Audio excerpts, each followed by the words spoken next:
devido à parte 2 de David Graeber. Continuando, agora estamos na Idade Medieval e nesta segunda metade David Graeber vai começar a falar sobre o capitalismo e vai entrar até aos tempos modernos com uma ênfase nos anos 70, 1971, na época em que supostamente nós estamos agora de retorno ao crédito, um afastamento daquilo que nós víamos como a Idade Axial. Após a Idade Axial, que foi marcada pelo predomínio dos mercados e das grandes religiões universais, nós tivemos a queda de todos estes impérios e a entrada, como eu disse no início, da Idade Média. E este novo período, ele é caracterizado por uma grande aproximação entre o mercado e a religião, em vez de uma separação entre ambos, como víamos na Idade Axial. Então, a conquista e a anexação territorial, eles vão deixar de ser gradualmente celebrados como o principal objetivo da política. Ao mesmo tempo, vai-se ver um regresso às relações de crédito. Então, o Graeber, ele destaca a proibição da usura, isto é, empréstimo a juros considerados abusivos. Isto está presente em todas as grandes tradições religiosas. Para ele, este é um dos elementos centrais da reorganização moral e económica da Idade Média e acompanhando o retorno de sistemas económicos mais baseados no crédito do que a circulação de moeda metálica, nós temos uma reintrodução de Deus e da espiritualidade na civilização. Grande parte do ouro, ele ficava em estabelecimentos religiosos, como igrejas, como em mosteiros, templos, e ele era armazenado como reserva, mas também servia de adorno e de matéria-prima para altares. E até hoje, quem entrar em igrejas portuguesas antigas, quer seja aqui no Brasil, em Minas Gerais ou em São Paulo, ou lá em Portugal, vai ver ainda muito ouro nas igrejas, nos santuários.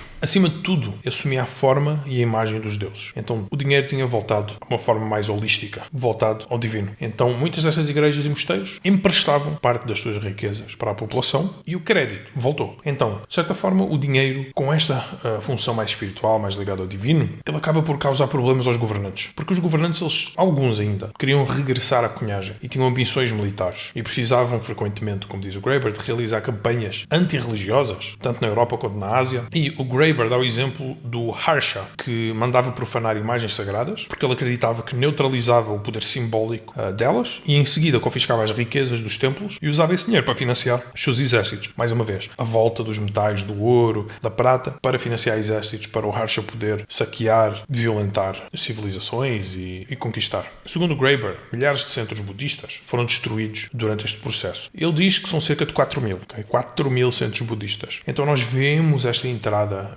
na era medieval com a volta de Deus e do divino e essa associação do crédito e o balanço da igreja e da religião, não só na Europa, mas também na Ásia, mas ainda víamos um pouco alguns destes senhores feudais e imperadores a tentar regredir e lutar contra estes aspectos do dinheiro. Felizmente, o Harsha não foi bem sucedido e depois tornou-se um exemplo de o que não fazer na Ásia. Depois nós também temos o exemplo da China, Wang Mang, que chegou ao poder através de um golpe de Estado. Este é um exemplo oposto, é um exemplo um pouco mais positivo, num contexto marcado pela prática da usura exacerbada na China e a percentagem de colheita de um camponês típico era aproximadamente 3%, ok? Vejam os impostos que nós pagamos hoje em dia. Naquela época era 3%. E foi de 3% para 50%. Em Portugal tem gente que paga aí perto de 40%. Isso foi o suficiente para haver uma revolta popular. A reforma do Wang Mang nacionalizou as propriedades, grandes propriedades, promoveu a indústria estatal, proibiu a posse de escravos e criou uma agência estatal de empréstimos. Segundo Graeber, estas medidas elas salvaram a economia chinesa e ajudaram a promover os mercados.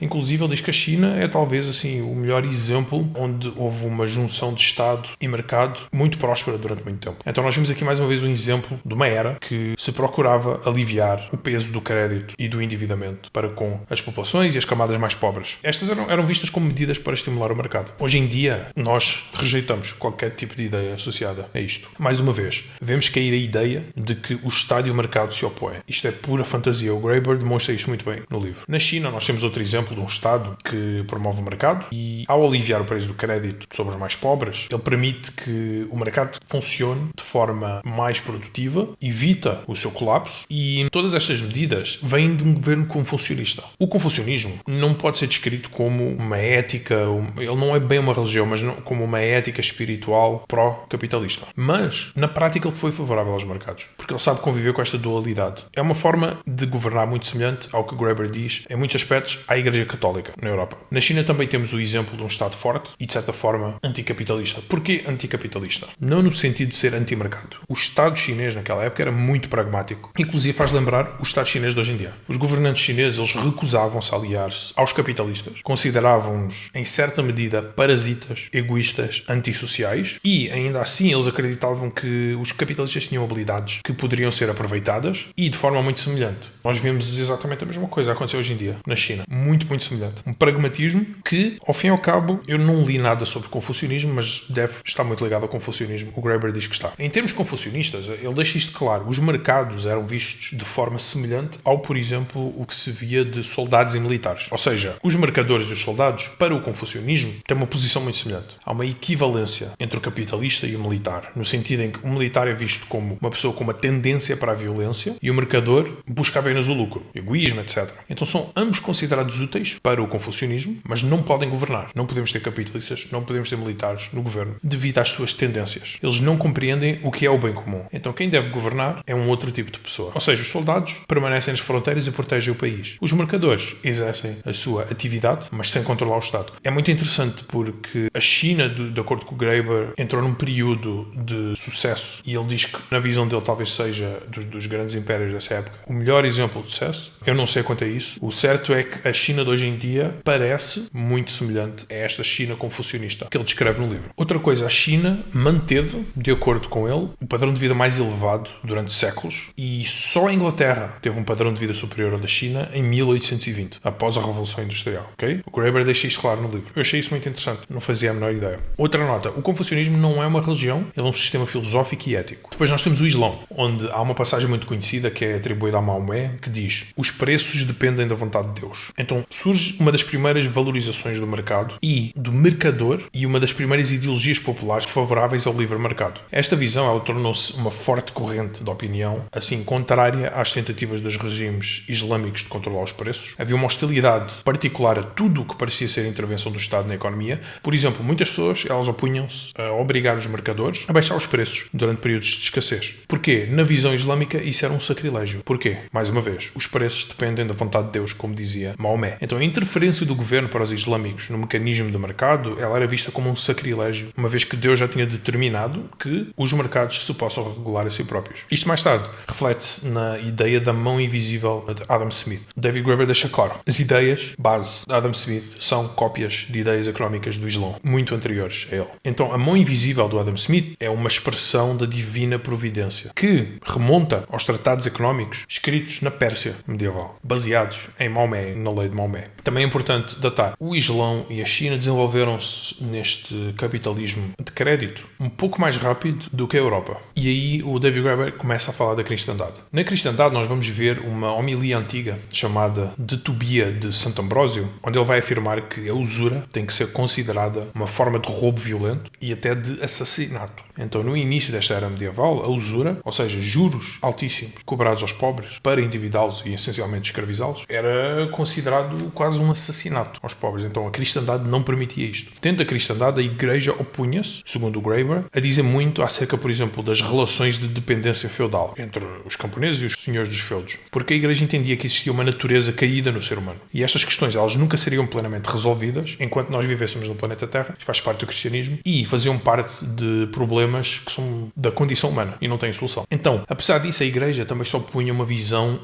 puramente de mercado, como aconteceu ali no Islão. Do ponto de vista da igreja, da mesma forma que um cristão tem que se submeter ao Senhor, a Deus, mas essa tem que ser uma escolha sua, livre. Dessa mesma forma, o vassalo de uma outra pessoa tem que consentir livremente em tornar-se vassalo de alguém. Então lá está, as relações entre camponeses e os feudos eram da autodeterminação das pessoas. Então aqui nós vemos um pouco da ideia do direito natural na visão da igreja sobre o mercado e sobre as relações feudais. No cristianismo também havia uma tensão entre cristãos e judeus durante uma grande parte da Idade Média e, de acordo com o Graeber, apesar da Torá e do Talmud serem contra a aplicação de juros, empréstimos a juros entre judeus, haviam exceções para gentios. Ou seja, os judeus podem cobrar juros a quem não é judeu, não podem cobrar a si mesmos. E muitos judeus veem a coisa assim até aos dias de hoje. Mas isto criou muitas tensões na Idade Média entre os cristãos e os judeus, porque, claro, os judeus depois eram usados como bode expiatório por parte de príncipes e por parte de reis para explorar a população, porque os reis, como eram cristãos, não podiam fazê-lo e usavam os judeus. E os judeus têm uma série de vantagens também no capitalismo, pelo facto de poderem usar dessas práticas. Então nós vimos muitas famílias associadas a movimentos financeiros, etc.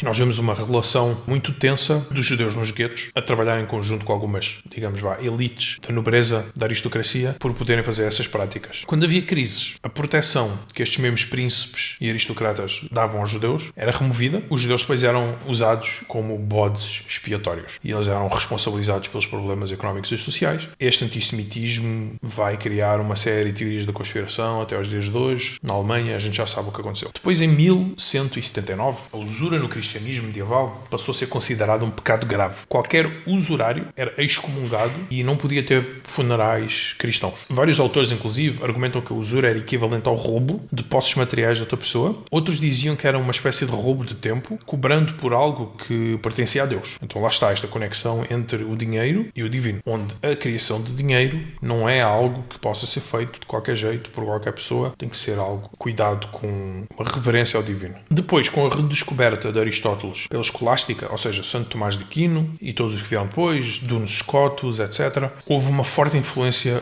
do pensamento islâmico, através de autores como Al-Ghazali, Avicena, Averroes. Surgem então novos argumentos de como se deve tratar o dinheiro, como se devem tratar os juros, e neste caso os juros começam a ser vistos também como antinaturais, e o dinheiro não pode ser visto como um fim em si mesmo. Então, resumindo, se a Idade Axial foi a era do materialismo, a Idade Média foi a era da transcendência, não só na Europa, mas na Ásia e no Médio Oriente. Com o retorno de Aristóteles, tanto através de Averroes e Al-Ghazali, Avicena, etc., no mundo islâmico, como depois na escolástica de Aquino, no cristianismo, também houve o regresso de algumas ideias económicas. Então, Aristóteles, ele tem uma dessas ideias mais antigas. Ele argumentava que o ouro e a prata não têm valor intrínseco e que o dinheiro é apenas uma convenção social para facilitar a troca. Estas ideias de Aristóteles, elas não eram bem vistas durante a Idade Axial. O dinheiro na época, óbvio, como eu já disse muitas vezes, estava associado à cunhagem, ao ouro, à prata, mas na Idade Média estas ideias voltaram a ganhar influência e Aristóteles voltou. Aristóteles ficou ali uns 1000 anos escondido e depois o Santo Tomás de Aquino e os islâmicos o levaram de novo. Finalmente, quando Aristóteles argumenta que as moedas são apenas convenções sociais, ele usa uma palavra grega que se chama symbolon, que significa símbolo. Então, symbolon era também uma palavra usada para designar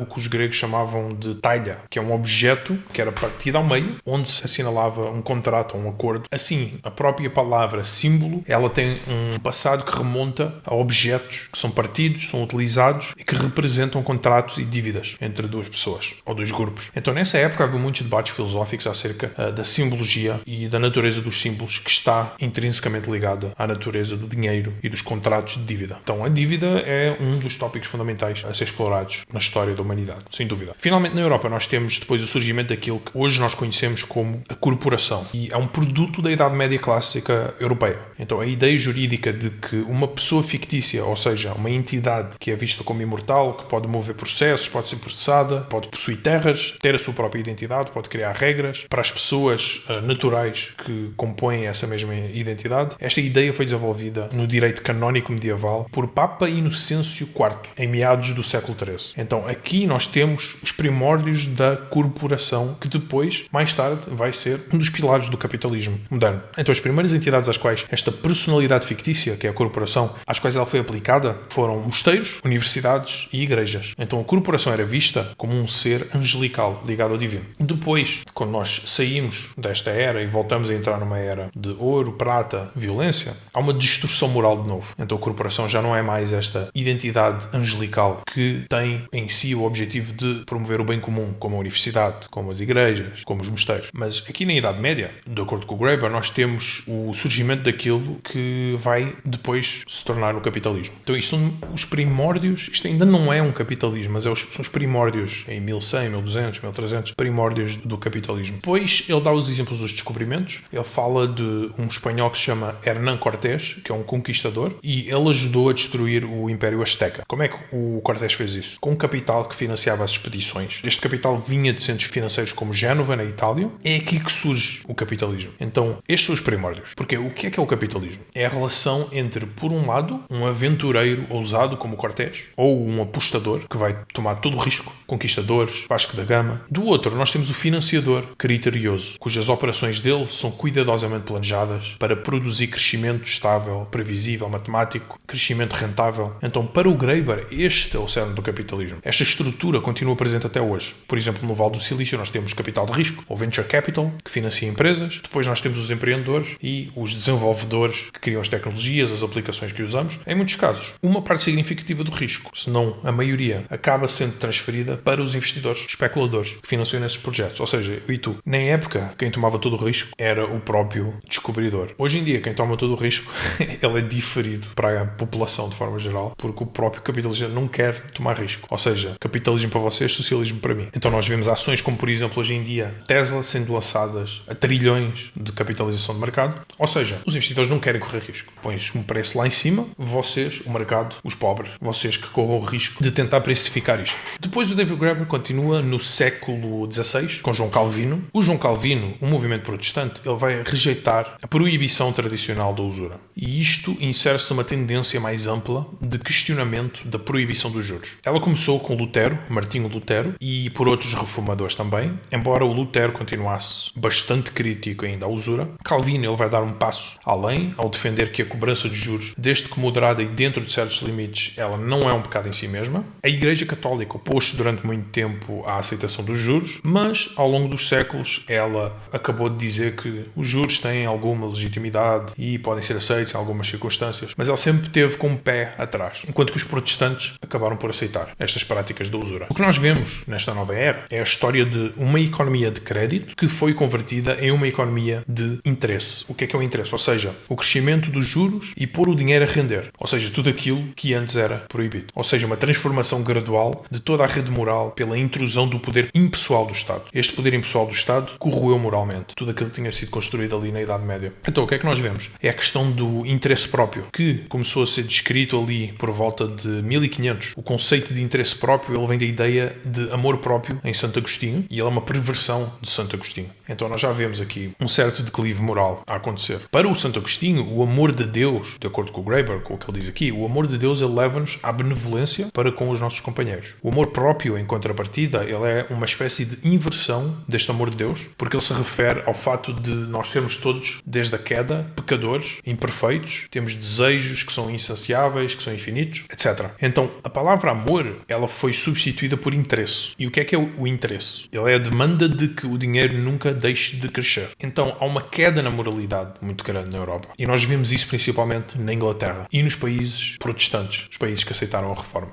Há uma diferença na moralidade protestante e não no resto da moralidade cristã, ortodoxa, católica, etc. O Graeber mostra também que os camponeses da época eles tinham receio de recorrer às autoridades quando surgiam conflitos ou problemas de dívidas entre eles. Porquê? O sistema penal inglês ele era extremamente severo quando ele adotou esta impessoalidade do Estado. E as pessoas podiam sofrer punições absolutamente brutais. Ou seja, como ele diz aqui no livro, tinham as orelhas pregadas a postes, simplesmente por terem uma briga ou uma confusão ali moral numa vila. E umas acabavam sendo enforcadas por crimes menores, como dívidas. E depois ele dá vários exemplos, assim, horríveis. Então, a moralidade antiga dos camponeses, que era uma moralidade que veio ali da Idade Média e que foi ali até 1400, 1500 e depois começou a se degradar. Mas neste período, em 1500, no período ainda do início da Reforma e tudo mais, 1400, a moralidade dos camponeses, ela ainda entendia que as dívidas podiam ser resolvidas ao longo do tempo, sem juros exacerbados. E preferiam resolver os conflitos entre si, em vez de entregar tudo ao Estado. E os próprios camponeses tinham medo de resolver as coisas no Estado porque achavam que o Estado era muito severo. Claro, depois com o tempo, à medida que a moralidade se foi degradando, as pessoas passaram a aceitar esta ideia de que tudo tem que ser resolvido através do Estado e através de leis e através de documentos. Mas ele deixa claro que neste período de transição, onde nós estamos a sair desta era espiritual e de crédito e a entrar numa era de violência de novo, há esta tensão. Então, nesta época nós vimos muitos intelectuais, de acordo com o Graeber, a referirem-se ao dinheiro como se ele fosse fosse apenas ouro e prata, de novo. E como se o dinheiro sempre tivesse sido baseado em metais preciosos e, de acordo com o Graeber, isto vai representar uma afronta às ideias de Aristóteles, acerca da natureza do dinheiro como uma convenção social. É também uma contradição em relação ao próprio momento histórico em que as pessoas viviam, porque os exploradores encontravam formas de dinheiro como conchas, penas, sal, várias formas de economias, outros meios de troca, e os intelectuais daquela época, simplesmente, como Adam Smith, por exemplo, como todos os iluministas, simplesmente quiseram criar as suas teorias e inventar a ideia de que o ouro sempre foi ouro e prata e relacionado à cunhagem, e que, se nós não o usássemos, reverteríamos ao escambo. É aqui que começa o mito do escambo. Uma espécie de arrogância intelectual, iluminista, de se porem meio que no centro da história. Eventualmente nós entramos na época das grandes especulações financeiras, em que existem cada vez menos restrições coletivas e não existem regulações em termos da especulação. Os bancos comerciais, eles começam a criar o seu próprio dinheiro através do crédito, e até hoje é assim. E em grande parte desse novo crédito, ele acaba por ir parar nas mãos dos especuladores. Hoje é exatamente assim. O de novo dinheiro criado pelos bancos privados comerciais vai parar nas mãos de pessoas que vão especular. Ou seja, de onde vem este valor? Ele é extraído dos pobres para pessoas ricas irem jogar no mercado, especularem. Então nós temos uma era de bolhas. Bolha das tulipas, por exemplo, na Holanda, depois uma série de bolhas especulativas na Inglaterra, uma muito famosa, que é a da Companhia dos Mares do Sul. Se eu não me engano, essa foi a bolha na qual o Isaac Newton acho que perdeu quase tudo. Ou seja, um gênio, mas, enfim, na questão de especulação e de jogo, deixou-se levar. Então, o que nós vemos a partir deste momento é um surgimento de formas cada vez mais complexas de dívida e de crédito, mas sem um retorno àquela visão aristotélica de que o dinheiro é, antes de tudo, uma convenção social. Outra coisa muito interessante é que muitos pensadores, especialmente da tradição marxista, eles gostam de imaginar as fábricas, as oficinas, como a economia real, enquanto o resto é apenas uma espécie de superestrutura construída em cima delas. Superestrutura. Mas se realmente fosse assim, perguntou o David Graeber, como é que essa superestrutura podia ter surgido primeiro? Porque a superestrutura vem primeiro. As fábricas e tudo mais vem depois. Então, para ele, muitas das construções jurídicas, financeiras e imaginárias do sistema, elas antecedem a própria estrutura material das fábricas e da indústria. Então, o capitalismo não começa com as fábricas. Ele já tinha começado um pouquinho antes. E já haviam bolhas especulativas antes daquilo que é a imagem que as pessoas têm do capitalismo. Também temos nesta época o surgimento do mercado mundial, que é impulsionado principalmente pelo Império Português e Espanhol. E este mercado ele desenvolveu-se em torno da procura de especiarias, primeiro. Tinha 3 ramos: o comércio de armas, escravos, e o comércio de drogas leves, café, chá, tabaco, bebidas destiladas. Mais tarde, o ópio, e aí tensões com a China. Mas só depois disto é que nós temos as manufaturas, os têxteis. Aí é que entra a Inglaterra como um papel central. Segundo o Graeber, este novo mercado ele apresentava semelhanças com o da era axial. Aqui já revertemos completamente, principalmente quando entra esta ética, esta moralidade protestante e a Inglaterra como centro. Já mudámos completamente. Muitas vezes começava com o ouro e prata, sobre os quais se construíam sistemas abstratos em cima, ou seja, começa-se com o ouro e com a prata, em cima do ouro e da prata se cria um sistema abstrato de dívida e crédito, a partir deles surgem as bolhas especulativas. Mas grande parte dessa dívida está ligada ao financiamento da guerra, igualzinho à era axial. Graeber descreve na primeira metade do livro. Uma das questões que o Graeber deixa bem claro é que os primórdios do capitalismo eles não têm absolutamente nada a ver com a mão de obra livre. Isto é outro mito, ok? Contrariando a narrativa difundida por economistas clássicos e até hoje em dia. A imagem clássica do capitalismo, mais uma vez, é aquela do trabalhador inglês. Ele está numa fábrica em Londres, é a plena revolução industrial, fuma em todo lado, poluição, mas para o David Graeber o capitalismo ele começa bastante antes, uns séculos antes, naquele período transitório. Então, segundo ele, os primórdios eles são ligados à conquista das Américas, à escravização em massa e às diferentes formas de trabalho coercivo. Em muitos casos, eles evoluíram para sistemas de servidão depois por dívida. Então, embora o capitalismo ele seja associado à liberdade, a sua origem histórica, factual, ela está ligada à escravatura, à guerra e à subjugação de outros seres humanos. Okay? Isto é um fato. Depois, ele evoluiu para uma mão de obra livre. Também é um fato. Mas nos seus primórdios, não. Então, para a classe capitalista, a liberdade, ela significava, sobretudo, liberdade de mercado. Já a ideia de trabalho livre, ela está associada aos trabalhadores, aos assalariados. Ela consolidou-se. Ela aconteceu, mas só mais tarde. Primeiro veio a escravidão. Primeiro veio a violência total. Então, esta parte do capitalismo é completamente ignorada. Nesta era dos grandes impérios capitalistas, nós estamos acostumados a pensar o iluminismo como uma espécie de otimismo humano, uma aurora, uma fase espetacular, baseada na ideia de que tivemos grandes avanços científicos, o conhecimento ia conduzir a uma sociedade sábia, sábia, próspera, etc. Mas, de acordo com o Graeber, muitos pensadores da época, e ele menciona Mirabeau, Voltaire, Diderot e Sieyès, muitos destes pensadores eles preocupavam-se muito mais com uma catástrofe política e económica e com a possibilidade da civilização entrar em colapso. A maioria do que eles pensavam era isto, como evitar ou lidar com um eventual colapso, porque o Graeber argumenta também que muitos dos capitalistas do século XIX viviam com um grande receio de revoluções sociais. Então ele fala, por exemplo, dos industriais de Chicago, que procuravam viver perto das instalações militares porque eles tinham medo de ser enforcados. Eles achavam que iam ser enforcados. E da mesma forma, muitos dos grandes teóricos da economia e da sociedade, Marx, Weber, Schumpeter, Ludwig von Mises, muitos deles acreditavam, por razões completamente diferentes, que o capitalismo não ia sobreviver a muitas gerações na forma em que ele existia naquela época. Quase ninguém acreditava. No entanto, o capitalismo perdurou até aos dias de hoje. Enquanto as experiências de governos socialistas são, assim, breves na história. E claro, falharam. Finalmente, segundo o David Graeber, nós voltamos a viver uma era de moeda virtual agora. Então agora nós vamos reverter. Estamos a sair de uma era axial, que acabou ali nos anos 70, e estamos a entrar numa nova era virtual. Ou seja, o dinheiro baseado no crédito. Agora, a questão é saber se este regresso a uma economia de crédito vai ser acompanhado pelo renascimento da guerra, da ambição imperial, da escravidão, da servidão, ou se nós vamos ter agora uma origem de instituições globais mais fortes que vão proteger os devedores. Potencialmente, até, idealmente, anulamento de dívidas aos pobres. Hoje em dia isto é completamente radical pensar deste jeito, mas daqui a uns séculos talvez esteja a acontecer de novo. Então até agora o David Graeber ele argumenta que nós vimos sobretudo o primeiro cenário. A atual moeda global, o dólar, continua ligado ao poder militar, geopolítico dos Estados Unidos. Grande parte do comércio internacional, por exemplo o petróleo, ele é realizado em dólares. Muitos dos países aliados dos Estados Unidos, o Japão, a Coreia, têm uma forte presença militar norte-americana. Ou seja, és meu amigo, mas eu vou colocar aqui o meu exército. És meu amigo, mas eu vou-te dar dinheiro, mas tu vais-me pagar juros. No entanto, o Graeber ressalta que nós estamos basicamente num período de 40 a 50 anos no início desta nova era. Então não dá para julgar muito. Ou seja, nós estamos num ciclo histórico que é muito maior que 40 ou 50 anos. Ele pode durar vários séculos. Pode durar 600, ele pode durar 500 anos, ele pode durar 800 anos. A gente não sabe. Tal como aconteceu no fim da era axial, houve um longo período de crescimento espiritual, filosófico, humanista, e durante este período a escravatura diminuiu muito, como nós vimos ali, 600 anos depois de Cristo, onde a escravatura foi praticamente erradicada na Europa. Então, a Europa, ela voltou a ganhar uma visão aristotélica do dinheiro, como convenção social baseada no crédito. E agora, a grande questão que o livro deixa é esta. Nós estamos apenas no início de uma nova era de transformação histórica dos próximos séculos, e se estivermos, como se irá desdobrar o mundo nas próximas gerações? Esta é a questão que o livro nos deixa. Mas é interessante porque a dívida do Graeber posiciona-nos historicamente. Nós entendemos melhor historicamente em que período estamos. E nós estamos num período transitório. Por fim, nos anos 70, para além do fim da conversibilidade entre ouro e dólar, o Graeber argumenta que as políticas associadas ao Reagan e à Margaret Thatcher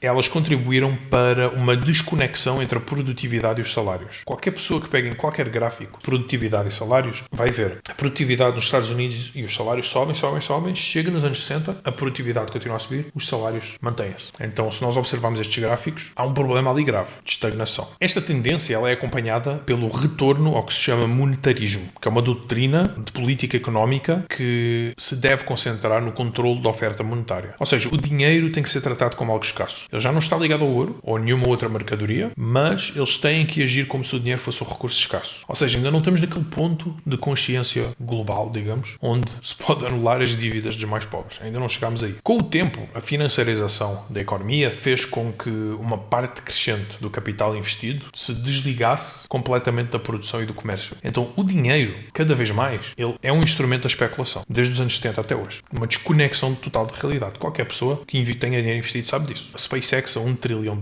É loucura total. Bitcoin vale mais de $1 trilhão. Então, neste novo modelo, parte do problema da estagnação salarial seria compensada se houvesse uma forma de incentivar os trabalhadores a adquirir ativos financeiros e a participar dos mercados e da especulação. Então, e isto foi o que a Thatcher e o Reagan fizeram muito bem. Em vez da eutanásia rentista, isto é um termo, eutanásia rentista é um termo do Keynes. A ideia passou a ser que todos nós vamos nos tornar rentistas. Então, nos Estados Unidos, por exemplo, exemplo, os fundos de pensão, eles incentivam a própria população a participar do mercado acionista. Ou seja, há um incentivo de, pelo menos acho que 80% da população americana participa da S&P, do mercado e da especulação. Então também ganha alguma coisa com isso. O Reagan e a Thatcher, pelo menos estavam certos em alguma medida, porque, bom, se é para especular, pelo menos vamos deixar a população também ganhar com a subida dos ativos no mercado. O problema é que a economia está completamente atrelada à especulação. E a especulação não pode parar, porque se ela para, 80% da população, com estes fundos de pensão, vai perder o seu dinheiro também. Então é complicado. O Graeber também, ele argumenta que uma parte dos evangélicos norte-americanos foi até mais longe do que Lutero e Calvino. Eles passaram a defender estas novas práticas económicas, eles romperam totalmente com a tradição cristã